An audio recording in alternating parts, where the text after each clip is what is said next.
For more on the hire of Scott Satterfield as the new head coach of the UC Bearcats, we're getting Mo Egger, ESPN 1530, and a man who knows a thing or two about the Bearcats. I'll just come out with it. Mo, you surprised at this hire? Yeah, and not because it doesn't make sense or not because it's a bad hire, but we never talked about Scott Satterfield. In a way, it kind of reminded me of the Luke Fickell, the end of the Luke Fickell search. We spent the entire week talking about all these candidates, P.J. Fleck, Kerry Combs, all these other candidates, and suddenly it was Luke Fickell. This was similar in that regard. This was not a name that we talked about. People in Louisville were stunned. Nobody was kicking around his name, and so from that standpoint, it was surprising. Now I'll say this, nobody knew. John Cunningham could not have kept this closer to the vest. So it's not like we thought it was going to be this guy and then it ended up being Scott Satterfield. It went from we don't know who it's going to be to then being Scott Satterfield, but yeah, it was surprising.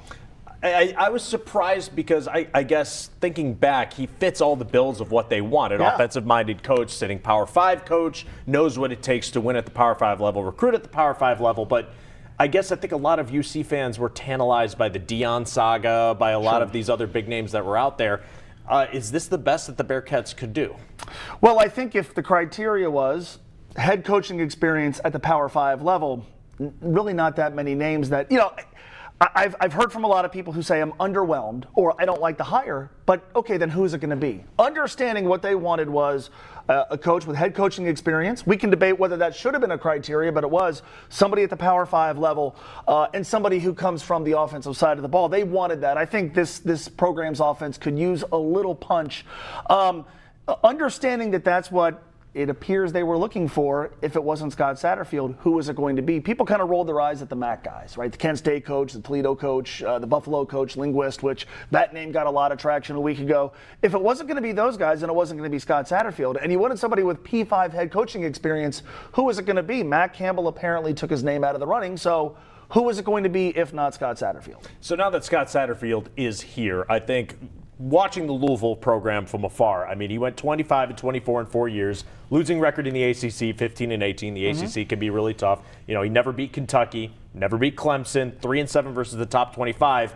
I feel like he did enough that he was going to sit there, but was a little underwhelming with the Cardinals. What are the Bearcats getting in this head coach, you think? Well, you talk about the Louisville gig, and look, there's a lot of folks in Louisville who were not upset that he was going to move on. Right. At the same time, I think they would acknowledge, first of all, you get somebody who knows what they're doing calling plays. I talked to somebody in Louisville who was as big of a public Scott Satterfield detractor as you'll find, and yet still acknowledged as an offensive mind, the guy brings a lot to the table. He just never really had a quarterback at U of L.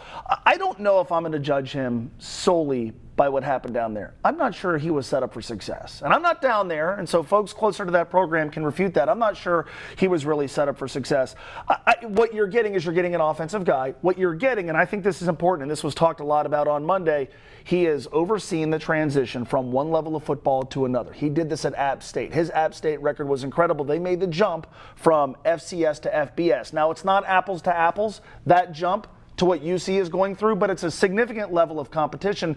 I think the bottom line is simply this. If he can recruit this area, I think he's going to be a success. The good news is, unlike where we were 6 years ago, those pipelines are open. Now, he did flip a four-star defensive back, Jay Davis from Georgia. That was one of the things that I read that he was good about when he was at Louisville. They were able to go into California and get some high-profile recruits. He was able to take that recruiting at Louisville to that level that you need to compete at the Power 5 level. If you were giving him advice, you kind of already hit on it. What does he need to do in Clifton to be successful as the head coach? Well, the first one he answered for me when I interviewed him, and you saw what happened this week. I want Kerry Combs on my staff. If you want to take advantage of the recruiting here, boy, it's a pretty good idea to have that guy working on your behalf. So look, he's got his work cut out for him because there's all the schools that come into Cincinnati. Plus, you think Luke Fickell's done recruiting Cincinnati? So that, to me, is establish as many relationships as quickly as you possibly can in the high school coaching community here. But again, I think that's a lot easier now than it was when Luke got the job. Those pipelines were closed. Luke was recruiting to the AAC. There was nothing from a program standpoint to hang your hat on remotely close to the Big 12 and recently playing in the college football playoff. And I think the good thing is this.